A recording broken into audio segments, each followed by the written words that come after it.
Hey everybody, how's it going? Thanks for joining me this afternoon. I am Auron MacIntyre. So the United Kingdom is a parliamentary democracy. It's supposed to have rule of law. It's supposed to have a due process. And yet in this country that is supposed to be free, is supposed to be Western, is supposed to be liberal, is supposed to be open, there are large amounts of people being moved into the country that don't belong there, that the people who are native to the country would prefer not move in. They voted repeatedly to say, we don't want this. And if they stand up after many violent attacks, the victimization of children, their sons and daughters, and say, we don't want this, if they even comment about how maybe they think this isn't a great idea online, they can face serious penalties inside the country. The United States is, of course, a republic. Some people will call it democratic republic. Some people will call it a representative republic. Some people will call it a constitutional republic. Point is, either way, also supposed to exist under the rule of law. Also supposed to exist under popular sovereignty. Also supposed to have due process. And yet, in the United States, we have report after report of criminal gangs taking over different sections of cities in the United States that are constituted entirely of foreign nationals, many of which who have been brought in specifically by the government of the United States.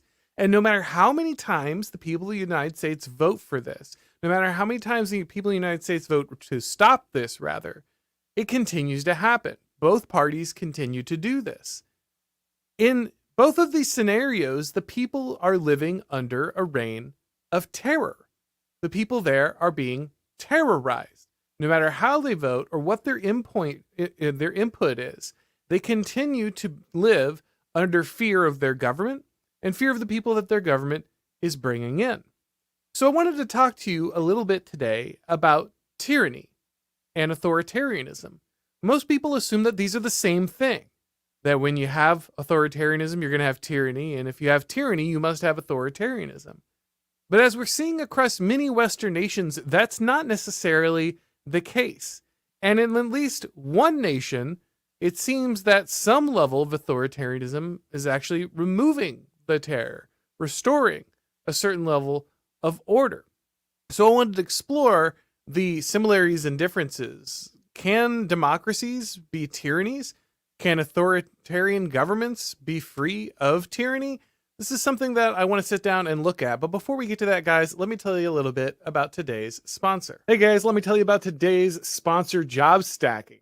More paychecks, less hustle, working from home. That's what job stacking is all about. If you're a remote or hybrid worker looking to maximize your earning potential, then consider joining the Job Stacking Mentorship Program. The program is designed by Ralph Haltza, the creator of Job Stacking, to help you successfully implement a strategy that will allow you to collect multiple paychecks from different jobs without burning out or getting caught by employers. Job stacking has already helped many people double or even triple their incomes. Luke Hill, a financial analyst living in the UK, has used job stacking to stack 3 different jobs and went from making $5K a month to $15K a month. But job stacking isn't just about increasing incomes. It's also about helping our guys gain more independence by no longer being a slave to debt or a single employer who hates their values.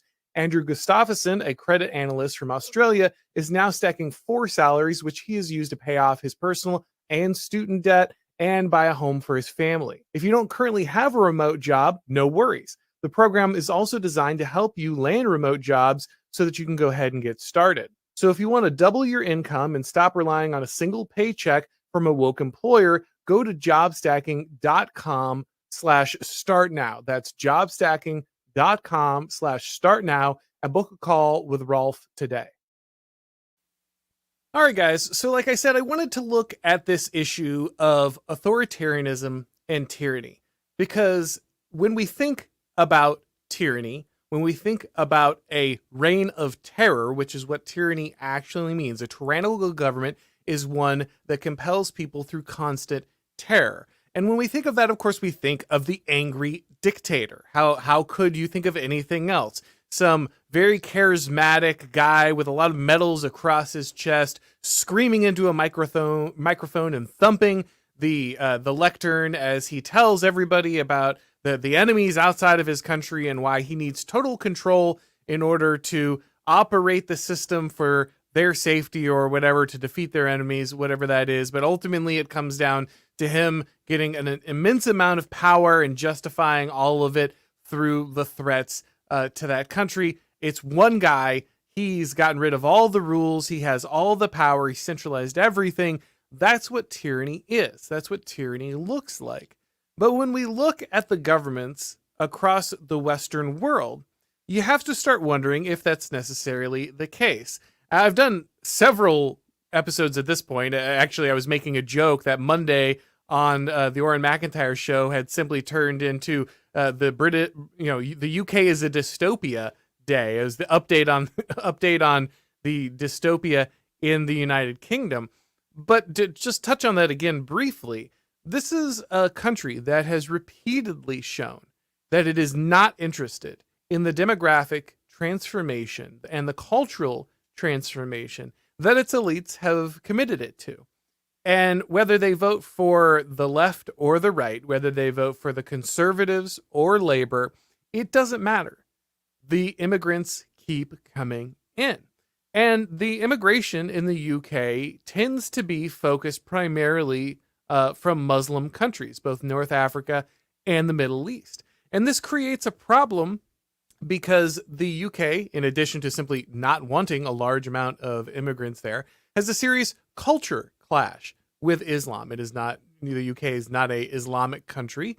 They do not share the same values. They do not share the same faith. They do not share the same history or background. And so we regularly see clashes, especially along the lines of females and Muslim males. British females are regularly victimized by Muslim gangs in the UK. And just recently, of course, the one that really set everything off with the protests and eventually riots in the UK was the stabbing deaths of multiple children at a dance camp for kids. And this is a problem that the UK has routinely had to put up with, and the people there are sick of it. They voted for it to go away. They voted for the borders to be shut. They voted for a stop to this mass immigration. And yet, over and over again, no matter how they vote, no matter what the referendum looks like, no matter what the new prime minister is, the gates stay open. The borders stay open. And now, Keir Starmer is actually just jailing people who are on social media talking about, hey, maybe we shouldn't have constant immigration. Maybe we shouldn't allow our government to continue to do this. And yet, this is considered a Western liberal democracy. This is supposed to be a government. You know, the authority is spread out. You know, they've got it. This system where there's rule of law and there's supposed to be procedures, and all the authority isn't in one dictator. And yet, it seems that they're more than able to constantly rule their people through tyranny. They're constantly terrorizing the British population by introducing new peoples who are not supposed to be there. They're ignoring the will of the people. They're ignoring the input of the democratic process. They're continuing not only to import people, but to facilitate violence. They on a regular basis ignore or downplay or soften penalties for crimes by Muslims and Muslim gangs. They deny the entirety of Muslim grooming gangs in certain areas like Rotherham, that scandal. They continue to lock up people who say that they shouldn't be doing this. That is, by every definition, a tyranny. And yet it exists under a Western liberal democracy. Look at Canada. Canada is a country where if you didn't get a shot, they basically turned you into a non-person. You couldn't travel. You couldn't leave the country. It's not that you couldn't come into the country if you weren't getting a shot, if you weren't buying into the pandemic inoculation. It's not that you couldn't enter the country. It's that you couldn't leave. You were trapped inside the country. You could not leave.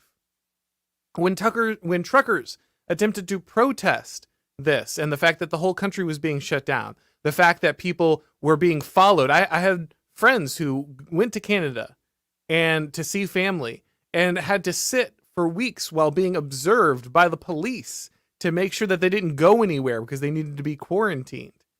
You have truckers who tried to protest this, and when they tried to protest it, the government shut down their bank accounts, shut down their ability to raise funds for the protest, and eventually seized the bank accounts of their friends and family, or iced the bank accounts of their friends and family. And finally, when they couldn't completely shut the trucker protest down with soft power, they just went in and beat these guys with truncheons and dragged them away. This is a Western democracy. Canada is also a place where over 100 churches have burned due to a lie that the media told about Indian mass graves, Native mass graves in Canada at these boarding schools that they have there, these government boarding schools that they used to have. That was a complete lie. It was forwarded. It was spread not just by the media, but by the Prime Minister Justin Trudeau, and the government turned a blind eye to all of this arson, this hate crime, an anti-Christian hate crime that nobody talks about. Your pastor is not going to be talking about the anti-Christian hate crimes in Canada right now. They are not going to talk about over 100 churches being burned because of a malicious lie. And yet, this is a Western liberal democracy. And guys like Justin Trudeau and Keir Starmer will talk about the evils of Vladimir Putin or the evils of Nayib Bukele or some Bukele. Sorry, couldn't pronounce anything there for a second. They will talk about the evils of foreign leaders in Hungary or wherever, about that they might be authoritarians, they might be taking the civil rights of their people, while churches burn, while people get arrested for protesting, while people are jailed for posting online, while people are jailed for wanting to resist the terror that is mostly perpetrated by people being imported into the country by a government intentionally that shouldn't be there. That is terror. That is government by terror. That is tyranny. In fact, it is anarcho-tyranny, a term that many people are learning now from Sam Francis, where the government doesn't punish any of these major crimes. They don't punish crimes from their client classes. They don't punish violent crime, major crime, but they punish minor offenses like posting things that the government doesn't like online, or protesting the things that the government is doing or trying to force people to do. And so it's rule of law for the people who are supposed to be there, for the citizens, for the law-abiding people, for the taxpayers, for the natives. But it's free, just anarchy, whatever you want to do, whatever you want to get away with, for the client classes that the government is importing to terrorize their citizens. Again, by all definitions, this is tyranny. In this case, anarcho-tyranny, where you have a two-tier system. The client classes, the imported populations that are being used as foot soldiers by governments to terrorize the people, they can get away with anything. The rules don't really apply to them. They often have their own communities that are respected, and they have their own set-aside justice systems, Sharia law type courts where they can do what they want. That's the kind of stuff that gets left alone. The government turns a blind eye to it. They don't notice. They get to operate a parallel justice system. But the people who are supposed to be there, the people who are citizens, the people who are voting in these democracies, theoretically, they're the ones who are being terrorized constantly. And then, of course, there's the United States. And, of course, there are many examples in the United States as well. But recently, you've probably taken notice that there have been stories about different gangs popping up in the United States. You have specifically large groups of Venezuelan men who have been, again, oftentimes purposely imported by the government of the United States, and they are brought in, sometimes on purpose, sometimes simply because the border is open, and the government does not keep track of them. It does not bother to try to assimilate anyone. It doesn't force anyone to learn the language or go through any of the process of trying to Americanize these people. No, there's not even there's not even the pretense of trying to get these people to operate as United States citizens or conform to the values of the United States. And so obviously, when a large amount of people from a foreign nation who don't speak the language, don't share your traditions, your heritage, your customs, when they don't have anything in common with the people who live in the United States, other than they happen to cross the border, then they start to hang out together. They band together. They form communities together. And young men, especially in situations where they feel like they have a lot of ethnic solidarity, tend to form gangs, which is exactly what Venezuelans have been doing. So, for instance, in Aurora, Colorado, you may have seen this footage. They had a gang there that had essentially taken over an entire apartment building. A Venezuelan gang had more or less moved in. They were controlling the area. They were armed. They were intimidating and in some cases harming staff, this kind of thing. And they had more or less locked down the entire apartment building. Now, the police there pretended that wasn't happening. They pretended they had no clue what you were talking about. When the story broke, at first, the police there completely denied, oh, we haven't lost control of the situation. Of course gangs don't own this. Of course there isn't a foreign gang operating and controlling a apartment building inside a town that is, by the way, it's not a border town.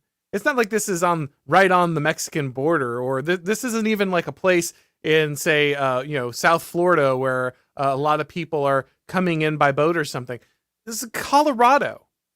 And yet enough Venezuelan gang members had concentrated themselves in a town in Colorado to be able to take control of an apartment building there. Now, eventually, the footage started coming out. Eventually, we started recognizing how serious that situation was. But the police were completely in denial about this. And again, this is specifically because these governments are turning a blind eye. They are importing client classes. They are told that you cannot enforce the law against these client classes. They are scared to enforce law, not just because of the political correctness, but because these people are often hardened gang members from very dangerous areas who are well armed and very familiar with violence and very ruthless in executing it. And so these aren't your average kids getting together and selling pot somewhere. These are hardened gang members, oftentimes coming in, and the police are scared to deal with them. On top of the fact that if they dealt with them properly, they'd probably get called racist. They would probably get denounced. They would probably be dealing with endless lawsuits from different immigration NGOs, specifically making sure that the law doesn't apply to people who are in gangs like this. But it wasn't just in Colorado. There's a similar situation in Chicago recently, where 30 or more gang members showed up to an apartment building on motorcycles with guns to that apartment building, intimidating everything. Police, no serious response, right? You have terrified people calling in, making reports, but it's Chicago, right? People get shot all the time. Mass shootings, not a big deal. We don't call it a mass shooting when it happens in Chicago.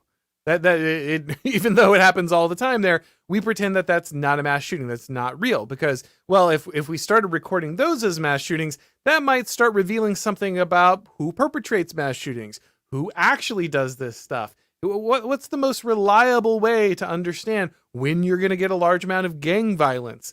Steve Saylor has done very good work on this. How you can tell the difference between who's behind a mass shooting. Depends on how many people are shot versus how many people survive. The point being is that the United States is also in this reign of anarcho-tyranny. In some ways, not as bad as the UK or Canada. There are still states in the United States where the right has more control, where red states have control, where there is more law and order, or there's simply more space, so the concentration of foreign nationals being moved in is the impact isn't felt quite as quickly. And that's a blessing and a curse for the United States. The bad part for places like the UK is that the population is so concentrated. I mean, I live in Florida. The UK is roughly the same size. So imagine, one state basically of the United States is the same size as the entire UK country. And, so moving a large amount of people into the UK has a bigger impact right away. They feel it immediately because everyone is really focused into a few urban centers primarily. There's not a lot of spreading it out. In the United States, we've got a little more room, we've got a little more space, and so you can kind of get away from this stuff. Though if you do, it might be called white flight or something like that. You'll be a terrible racist for not wanting your apartment building to be ruled by foreign gangs, by saying maybe I don't want to live in a city where people are allowed to come with machine guns and motorcycles and just commandeer an apartment building. But though, even if you move to a place like Colorado, which should be relatively safe, from large scale immigration, you would think, you can still have exactly that same thing happen, and the police will just pretend it's not happening. Because remember, the most important thing is that you only focus on the enemies that the state wants you to, not notice the people who are actually victimizing your neighborhood, who are actually committing crime, who are actually terrorizing your neighborhood. But again, across all three of these Western liberal democracies, we see a consistent feature. It's that tyranny is the way that the government treats its citizens. Tyranny is how the government actually influences and rules. People are scared to speak up. People are scared to speak out. People are scared to take action. And when they vote, when they use the democratic mechanism, the one that's supposed to prevent tyranny, the one that's supposed to separate the powers and spread out authority and make sure that we don't concentrate it in all one place so we don't lose our rights. When they vote in those contests, no matter who they vote for, no matter who they elect, no matter who they choose, they keep getting the same thing. Republicans, Democrats, conservatives, labor, it doesn't matter. The borders are always open. The populations being moved in are always foreign and often from very violent and dangerous countries. The government protects those populations, offers those populations what the people in the actual country, the United States, the UK, Canada, should be getting. I mean, in California, they just started a program where they're giving 150, or they're trying to start a program. I believe the bill is still working its way through the legislature. But the proposed program would give $150,000 to illegal immigrant families trying to get a home. So you're there illegally. You're not supposed to be there. You're an undocumented migrant.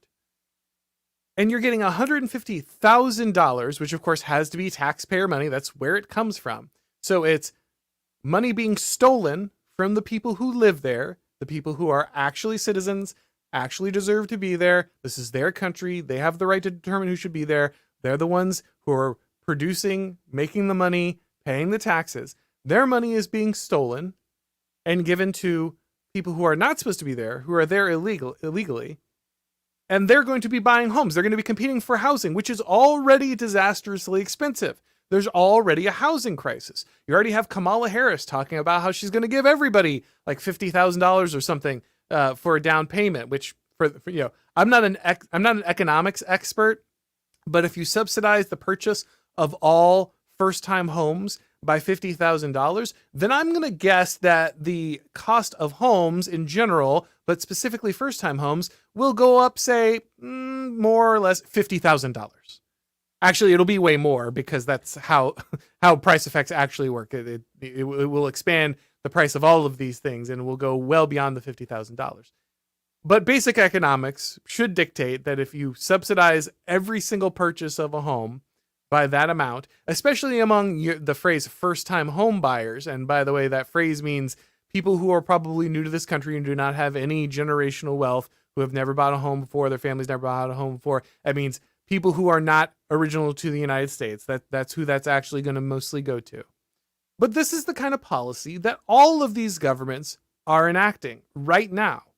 All of these Western liberal democracies, where the people are specifically telling the government, we don't want people coming here. We don't want large foreign populations being moved in. We are tired of the crime. We are tired of the violence. We are tired of the sexual assault. We are tired of the gangs. We are tired of the education systems that are completely clogged with people who can't speak the language, who don't know the background, don't know the history, have no connection to the country. We are tired of the hospitals where no one has insurance, where you can't get anything done because the wait lines are huge because the emergency room is being used as a basic waiting room for people who don't have insurance, where the cost of everything is skyrocketing because the non-insured cost is being handed off to you.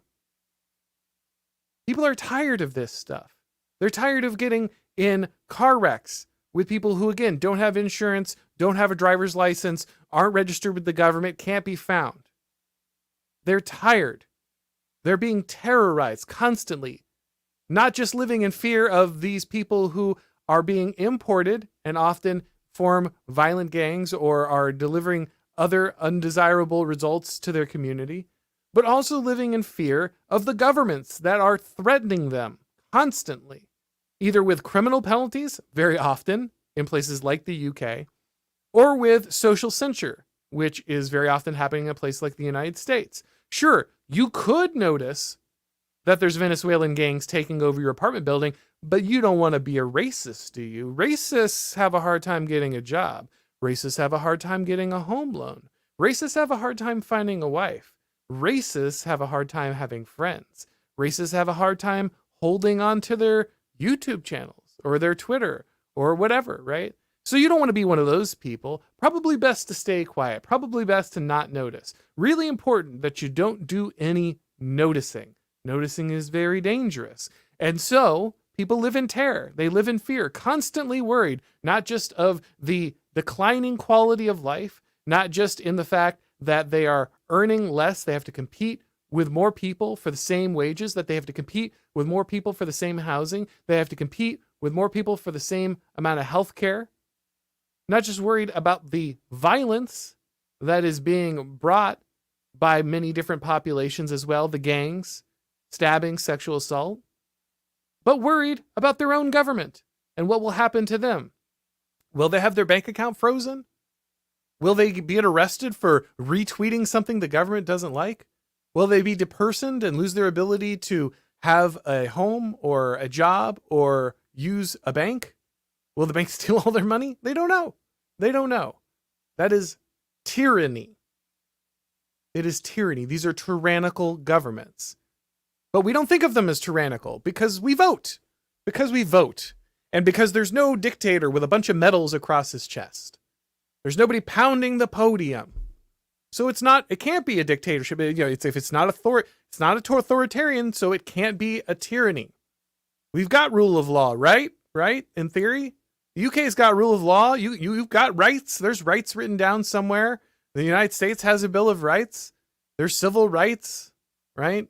And got the right to attorney and stuff, maybe sometimes, depending. Maybe if you're not if you're a racist, maybe nobody will work for you. Maybe attorneys won't work for you if you're a racist. But, in theory, you have these rights. And yet, all of this, this due process, these Bill of Rights, they don't seem to stop the tyranny. The tyranny comes anyway. So maybe tyranny and dictatorship or tyranny and authoritarianism aren't the same thing. Maybe democracies are just as capable of tyranny. In fact, in some cases, maybe they're more capable. Because I can tell you another story, right? And most of you guys will be familiar. Bukele down in El Salvador. They just splashed him across the cover of Time magazine.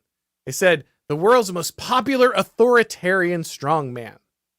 That was the cover of Time magazine, right? Bukele is the world's most popular authoritarian strongman. Well, how did he get so popular? Why does he have such incredible support in his country? Why is he so loved? I mean, he's an authoritarian, right? Well, not really. I mean, he's a president. He won an election. But he is governing in a state of emergency. He's governing in a state of exception. Now, if you're familiar with my channel, you know that I've talked a lot about Carl Schmitt and the state of exception. And you really need to understand the state of exception. A lot of people get, Carl Schmitt, you can't talk about Carl Schmitt, bad guy. Yeah, okay. But he understood something about the state of exception, and you are being ruled by the state of exception, so you should probably understand it. The state of the exception is the moment in a constitutional government where the Constitution is suspended. The state of exception is the moment where the authority, be it executive or somewhere else, whatever the sovereign is, and Carl Schmitt has a great shortcut for figuring out who is the sovereign, If you don't know who your sovereign is, and that could be a real question in the United States right now, because Joe Biden's obviously not running the country, and Kamala Harris probably ain't running the country either, even though, she wasn't elected, but she's kind of basically acting as the forward-facing president right now. But obviously, she's probably not making those decisions either. So it can be very difficult to understand who the sovereign is. And Carl Schmitt says the sovereign is he who decides on the exception. When does the law stop applying? Because that's the thing you need to understand. No matter what you call your government, is it authoritarian? Is it a democracy? Is it a republic? Parliamentary government? Whatever.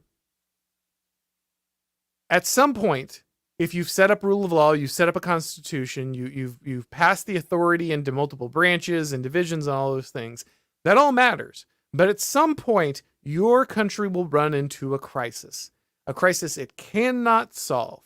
And when that happens, exceptions will be made. And if you have any questions about whether or not that's true, you just need to think back 4 years. You just need to think back to 2020, where basically all of your rights vanished. Your right to go to church, your right to assemble in public, your speech was censored by a private public partnership through social media and intelligence agencies and domestic security agencies. We know this for a fact. This is not a question. This is not a conspiracy theory. This is a fact. And guess what? Constitution didn't stop it. All the democracy in the world didn't stop it. All the republicanism in the world didn't stop it. All the parliamentary, none of it stopped it, right? Because the government ruled in the state of exception, and that was it. And guess what? Bukele's doing the same thing. Because Bukele's looked at El Salvador, and he said, we are the murder capital of the world at that point. We're one of the most dangerous countries, if not the most dangerous country in the world. People getting murdered all the time. Drug cartels absolutely controlling the country. And because drug cartels controlled all these ostensibly democratic institutions, even though technically there was still a formal state, in actuality, the state was operated more or less by these different powers. And Bukele said, okay, we're done with that. I'm suspending all of these rules. I'm suspending all of these things that allow judges that are bought by these drug cartels and officials that are bought by these drug cartels. They're all using this procedural nonsense to stop the actual prosecution of crimes, the actual creation of order. The whole purpose of the law was to create these things. The purpose of the law was to give people a safe place. The purpose of the law was to give people a place where they could raise families and have kids. The purpose of the law was to create an environment in which the people of El Salvador wouldn't end up in chaos. And now those rules are being exploited for that purpose. So Bukele said, guess what? We're in the state of exception. We're suspending these things. And now you end up in a scenario where a lot of these guys end up going to jail. They've jailed. I think it's something like they have a record-setting population. It's almost like 1/5 of the country is in jail. That's a large amount of people. That's not an ideal place to be. However, the murder rate in El Salvador dove. It is now safer than Canada at this point. The murder rate disappeared. Why? Because Bukele put a large amount of the drug gangs in jail. Now, a lot of people are saying also he expelled a lot of those people. Probably true, right? Some people, Donald Trump has even accused him of sending those people to the United States, and that is its own problem. I'm not saying that Bukele is a boon for the United States. He did what was good for his country, and perhaps in the process, he hurt my country. So this is not me championing this guy. This is not me saying, oh, this guy is great for my country. That's not what I'm saying.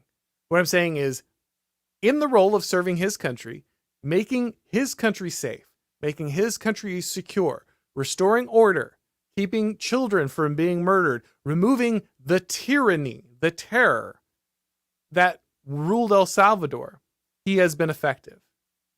Now, he is elected. He did go through a democratic process, but he is ruling in the state of exception. Does that make him authoritarian? Well, I don't know. The United States government is certainly ruling in a state of exception and has been doing so for a ridiculously long time, certainly ramped up since the pandemic.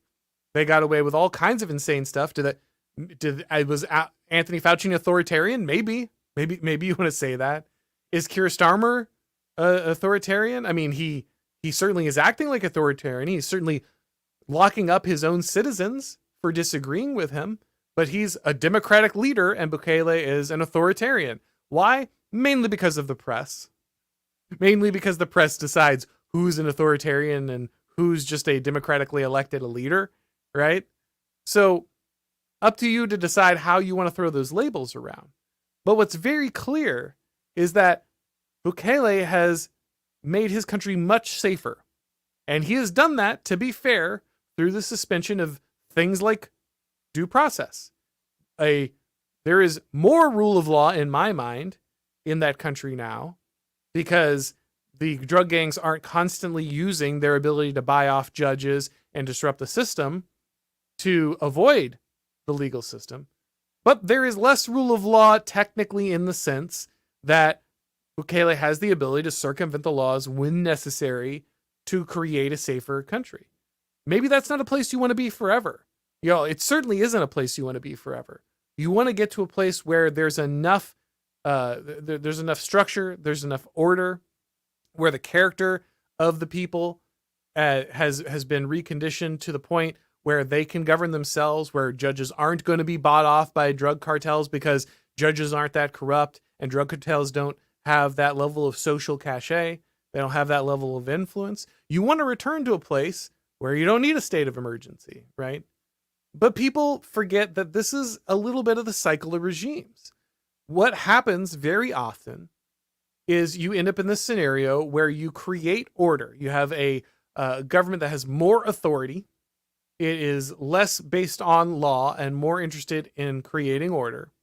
But once it creates enough order, then you can install the law that creates the rule of law, the due process, the things that we think of as being a good part of current Western liberal orders. But eventually, if those things are corrupted and used by bad actors, if the order that they were supposed to create falls apart, and you focus only on those things instead of what they were actually supposed to produce, then eventually you end up in a scenario where even though you technically have laws, you technically have rule of law, you technically have due process, in practice, it's not really the case. And we see that the left is constantly trying to throw out due process in the United States. They're trying to get rid of the rule of law in the United States. We see how interested the left is in criminalizing its political opposition, manufacturing charges, moving venues legally inside the United States, manipulating rulings to make sure that their political opponents go to jail and their allies get away with street violence on a regular basis. Kamala Harris funded street violence in the United States.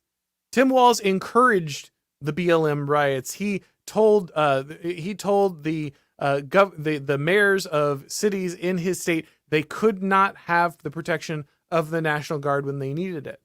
The entire Democratic Party ticket is the ticket of riots. It is the ticket of political violence. It is the ticket of suspending rule of law. It is the ticket of anarcho-tyranny.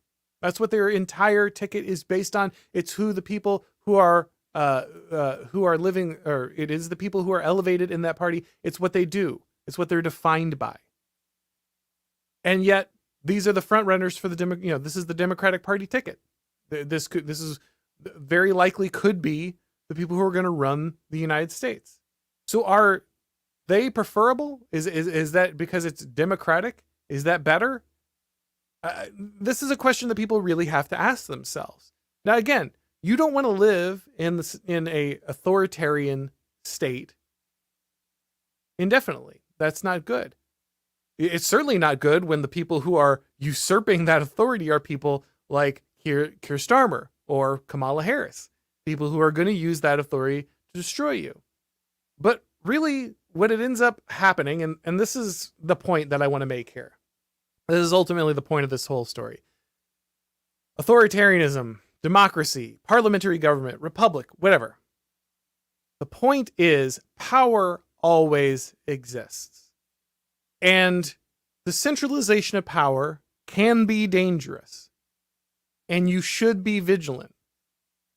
But what matters most is who wields the power and for what reason. Yes, you might have the trappings of a democratic government in the UK. But if Keir Starmer is wielding the power and locking people in jail for posting the wrong things on the internet while their children are stabbed, and Bukele is an authoritarian, but he's using his power to lock up the people who are doing the stabbing and make children safe, which is better? You might have a democratically elected Justin Trudeau, but if he is watching the churches of his nation burn, he is encouraging the burning of churches in his nation. He is locking people inside his country because they don't want an experimental medical procedure. He is freezing the bank accounts of truckers and throwing them in jail for protesting. But he's democratically elected. So what? He's better? Is that the case? Are you sure? This is something that people need to understand, because we're going to be in a scenario, especially if Donald Trump gets reelected, we're going to be in a scenario where he's going to need to be a vigorous executive. And a lot of people are going to get scared about that, because just being a real president, just actually having the powers of Article 2 will look to many people like authoritarianism. They're going to call Donald Trump a dictator if he wins, obviously. The left is going to do that anyway. It's the media, it's what they're going to do. They're going to call him a racist, they're going to call him a fascist, they're going to call him a dictator, they're going to call him authoritarian. That's just what they're going to do. They're going to lie about it. That's all. You can't stop that. But this message is mainly for conservatives. This is mainly for people on the right. You need to get comfortable with the idea that Donald Trump actually being a president, a real president, not a dictator, not some crazy authoritarian, but just a real president with real authority who actually runs the executive branch and actually wields the powers of Article 2 and actually reforms the government. Just doing that will look like authoritarianism to these people. It will be called authoritarianism. It will be treated as authoritarianism. And you need to be ready for that. You need to understand that he's going to have to move fast and break things. I hope he does. Because if he doesn't, he's toast. The government, the deep state hates this guy. The security state hates this guy. The FBI, the CIA, the National Security Agency, they want to destroy him. They do not like Donald Trump. They hate him. Even though they shouldn't fear him that badly, they do. He's not as ruthless as they pretend he is, but he should be, and he needs to be.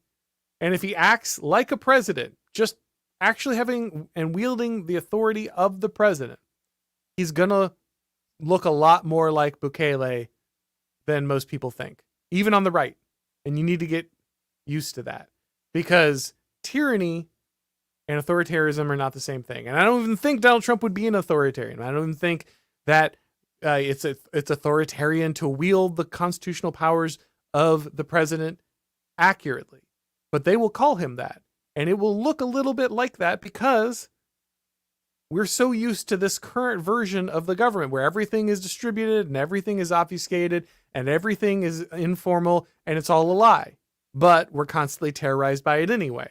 We don't know who's in charge. We know Joe Biden's not going to take any vigorous executive action. Kamala Harris isn't going to take any vigorous executive action either. These people are puppets. These people are stooges. These people have no principles. They have no policies. They have no plans.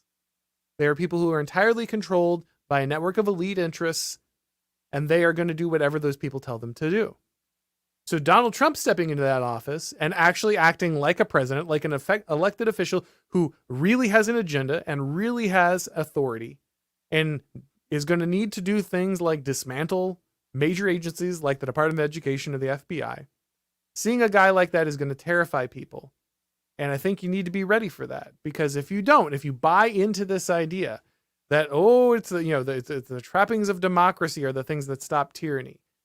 No, it's not the case. In fact, in some cases, like the case of Bukele and El Salvador, vigorous executive action is the critical thing to break through all of this malaise that is preventing order, that is delivering tyranny. The only way to stop the tyranny is to have somebody who is willing to stand up against these other distributed powers inside your ruling class. And you need to be ready for that, because if you're not, then you're going to be really surprised if Donald Trump actually takes real effective action. I don't know if he is. Maybe he won't get elected at all. Maybe he will get elected and he'll just do what he did last time, which is kind of maybe pass a few things, be effective on a couple things, but mainly get controlled by the bureaucracy. I hope that's not the case, though. I think he knows better at this point. I think the people who are working with him know better at this point. But either way, the point is, if he does take real action, if he is effective, a lot of people will be screaming about it. And I just want people to think about this relationship, because if you don't, you'll be very surprised when it happens. All right, guys, let's head over to the questions of the people real quick. Let's see here. Nathan Donner says, "Hey, Auron, why did the Blaze fire Lauren Chin?" So if you guys aren't familiar with kind of all the scandal that is happening with Tenet Media right now, the DOJ delivered a indictment claiming that Lauren Chin and her husband were getting like large amounts of payments from like Russia Today or something, effectively that they were attempting to spread some kind of Russian propaganda through them and the outlets that they were producing content for. This is separate from the Blaze. This isn't the same thing. It's their own networks. People often don't understand that just because someone is like appearing on a network in a moment, that doesn't mean they're actually employed by them, or that they have that's their only relationship, or even the only place where the content's distributed. I can't really get into the inner workings of what happened with the Blaze. I will say this: people should be very thoughtful about the Department of Justice. We just went through, the entire Trump presidency was defined by the fact that there's this giant Russia hoax that the deep state knew was a lie, that the institutions, both the intelligence services and the domestic police security apparatus knew was a lie, and they did it anyway just because they knew it would hurt somebody that they hated politically. They have done this to multiple people in the Trump administration with lies and accusations. I don't know anything. I don't have any like special insider information. I've been on Lauren's channel once. I talked to her one time.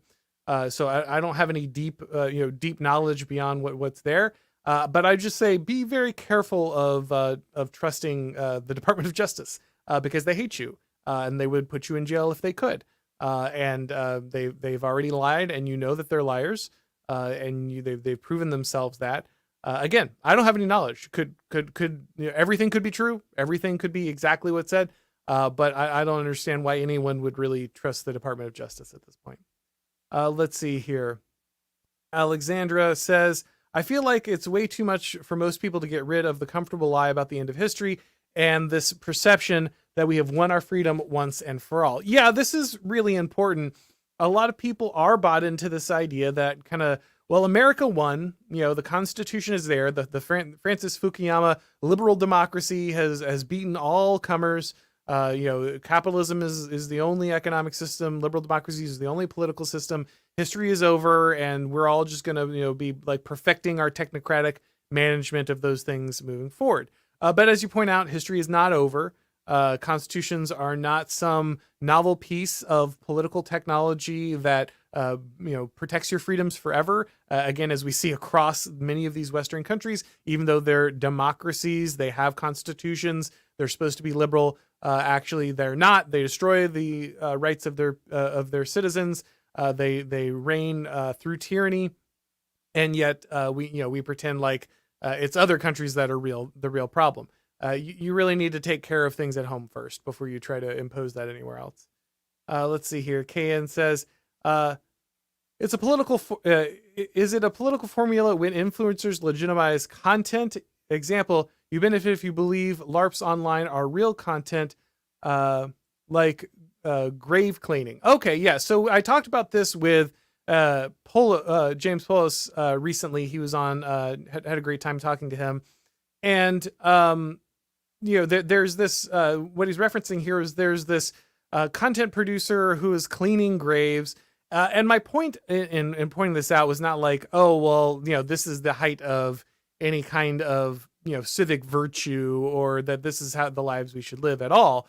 Obviously, like the quality of the content, the manner of the content, the way it's delivered is itself pretty grating, and also kind of makes you feel, it's certainly produced in a specific style for TikTok audiences.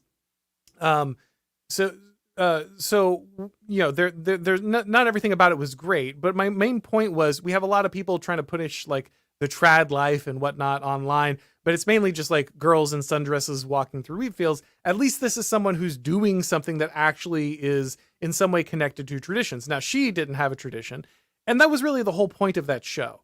Was not me praising that content at all, but me pointing out that while a lot of the problems were broken, like she wasn't cleaning the graves of her ancestors, she wasn't honoring her community, it was just produced for an audience, but that there was a certain echo, a certain calling back to previous values and generations and things that were traditional and valuable and organic, and that there are still ways that people can find their way back to that. There's even a yearning for that, even though some of the content is artificial. And so the simulation is bad. Yes, embracing the simulation instead of the real thing is bad. And that was the point of that show, was not to legitimize that content or to say, oh, it's better for people. It's good that people are pretending to care about grave sites they don't really care about for clicks on the internet. The point was to say, yeah, there are serious problems with this content, but this content does reflect a human yearning for a connection of something that is ancient, that is traditional, that is real, that is organic, that does link them into the great chain of being, that does matter. And so we really wanted not to legitimize that content, but to talk about the importance of those things. And I hope that came through ultimately. The point was not to, have that content be praised or have that content be the way that people should behave. The point is to say the fact that this content has an audience at all points to perhaps that people have a spiritual yearning for something that this is echoing, but in a cheap way, in a way that is not really connected to those traditions. Let's see here. Paladin YYZ says, considering the nature and amount of increased crime in London, if Jack the Ripper made a comeback, would he even be noticed? It's a good question, actually. At this point, it's part and parcel of living in a multicultural, urban society, that you have this level of violence, as the mayor of London let us all know at one point. But would you even notice if there was a guy like that? Well, probably not, as long as they were doing it under the veil of a reason. Like the reason Jack the Ripper or somebody like that, like serial killers, were noticed, is that the reasons they were doing their crimes were so odd, right? It's not like nobody else was stabbing people. It's not like nobody else has ever killed people outside of serial killers. There's nothing novel about that in particular. It was the fact that they all had this like really psychotic thing tied to it. But I guess if you did it under the guise of, I don't know, like, enforcing Sharia law or honor killers or something, you might even fly under the radar to some extent, with the amount that the authorities in the UK seem to be dedicated to turning a blind eye to people if they happen to be from certain backgrounds, or observe certain religions, or have features of certain client classes. Alexandra says, a bit off topic, but wanted to ask, what are your thoughts on John Mearsheimer and his work? So I am only tangentially familiar with Mearsheimer. I know the Prudentialist, who you've probably seen on the show multiple times. I know he is familiar. I know, I believe Mearsheimer, others like Stephen Carson are familiar with his work. So the things that I have seen from Mearsheimer seem, thoughtful, insightful, but I really don't know enough. I've only seen a very small amount. I don't know the breadth of his work. I've never read any books or anything, or watched a large amount of long extended conversations on him. So I can't really offer any recommendations or deep analysis of his work, but I am aware that a number of people I respect his work. Let's see here. Broman Hank says, I predict that the U.S. will end up like South Africa, a main party ANC with a rump opposition, rigged game, but the upshot is that everyone knows who to blame. And it's entirely possible that in the one party state sense, the United States could end up that way. If the Republican Party doesn't change something pretty radically very soon, they're going to be obsolete. The Democratic Party is moving large amounts of people into this country It is trying to get them amnesty, citizenship, or just idealist voting as quickly as possible for all of their whining and crying. I mean, currently American First Legal is suing Arizona, all of its counties, because they won't remove illegal immigrants from their voter rolls. So, how long do the Republicans have left? How many elections do they really have with them? A lot of people will get on here, and I've done it too every once in a while, get a dig in on the boomers, but that's the last generation that's probably significantly Republican in any serious sense. When they're gone, and the client classes that the Democratic Party have imported into the nation become the majority voting, the Republican Party is pretty toast. And they know this. This is why they're spending all of that's why they don't bother, they spend all their time trying to build that coalition, all the minorities that never vote for them. That's their most important thing that they're constantly chasing, because they can do the demographic math as easily as anyone else. They're avoiding that conversation. They don't want to have that conversation. It's a very dangerous conversation. But they know the reality when they're not on TV, when they're not having that conversation in public, they're having it in private. And so it's entirely possible that we could easily end up with a one-party state. I don't think we'll end up in the South African mode in other aspects for a lot of reasons. The demographics are just radically different in the United States. We're probably much more likely to end up in a Brazil situation than we are in a South Africa situation. But I'm also not just going to blackpill on any of this stuff. I ultimately, I think you need to be fighting for your community. You need to be building your power base inside your community. That means, making sure that you have family, church, you have friends, you have civic organizations, start your OGC chapter, network with people, get your friends elected, make sure your county sheriff, make sure that they want to defend you, enforce the law, defend your gun rights. These are all active things you can do. You don't have to just, we're just going to end up like South Africa or like Brazil. Maybe, but ultimately, you still have things you can do. You still can make choices, and you can make your neighborhood, your community better. And that's really the most important thing you can do. Let's see here. Tiny Stupid Demon says, I was worried for a while, but now there's a great Venezuelan restaurant up the street here in Aurora. Things are great. Your rabid right-wingers need to calm down and enjoy the tacos. Yeah, Tiny Stupid Demon actually went ahead and super chatted last time, I think, when we first mentioned, when that was all going down, when the story first broke. I guess he's based out of Aurora there. But yeah, no, there's a guy on Twitter here recently blew up because he posted, something about like, I'm tired of hearing people complain about illegal immigrants. Look at how good my lunch is. And it's a bunch of tacos. And it's like, yeah, that really is, unfortunately, the argument of a lot of people. I would just say, we have the recipes, guys. It's okay. We can have closed borders and law and order and a cohesive civilization. And then, we could just have cookbooks. The internet's a thing. I get it. Like, ultimately, there are certain recipes that are just made better by the people who created them. It's not all on paper. There's a magic in being from the culture that creates that food. I totally believe that. I endorse that. But it's just not worth my country. We'll make mediocre tacos and we'll be okay. Let's see here. Alexander says, Christ is king, not a president. Yes. Not sure exactly which way in which you mean that, but I will of course always agree that Christ is king.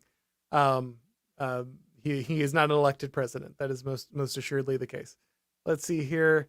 Finally, Elijah Timon says, Republicans are going to import based Indians. Yeah, there does seem to be a certain amount of that. You'll notice guys like Vivek Ramaswamy are like, yeah, but we really need that skilled immigration. Yeah, stop the illegal immigration, but that skilled immigration. Same thing with Elon Musk. Yeah, he's like, well, I'm against illegal immigration, but we need skilled immigration. I think even Donald Trump has said that at this point. We obviously need to be pushing immigration restrictionism across the board. The United States just needs to have its borders closed for at least 20 years so that we can actually cohere as a polity. We can actually have a shared culture, a shared nation, a shared understanding of where we're going.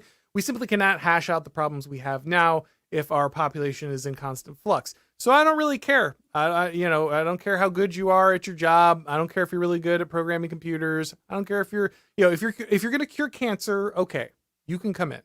I'll give you that one. But in general, there's simply no reason that we need to be having legal or illegal immigration at any large scale in the United States. And then Creepy Ritter says the black pill is a suppository. That is all. Well, there you go. Don't be a black pillar. You don't want to end up in that situation. All right, guys, we're going to go ahead and wrap this up. Thank you, everybody, for coming by and watching. Always appreciate it. If it's your first time on the channel, make sure you go ahead and subscribe. Turn on the notification, the bell, because, of course, YouTube doesn't think you actually want to watch things you subscribe to, so you have to tell it by turning on the notifications. You can also subscribe to the Auron MacIntyre Show on your favorite podcast platform if you'd like to get these podcasts as broadcasts. I know, working out, driving around, you can't always watch things. You want to listen to them instead, so make sure that you get it in podcast form. And then, of course, if you want to get my book, The Total State, you can go ahead and do that on Amazon, Barnes & Noble, Books A Million. I've heard rumors yet again that we're finally going to get a audiobook copy. I know a lot of people have been waiting for that. I hope it's coming soon. It's a long process, I guess. Either way, if you'd like to pick that up, you have that option. Thank you once again, everybody, for watching. And as always, I'll talk to you next time.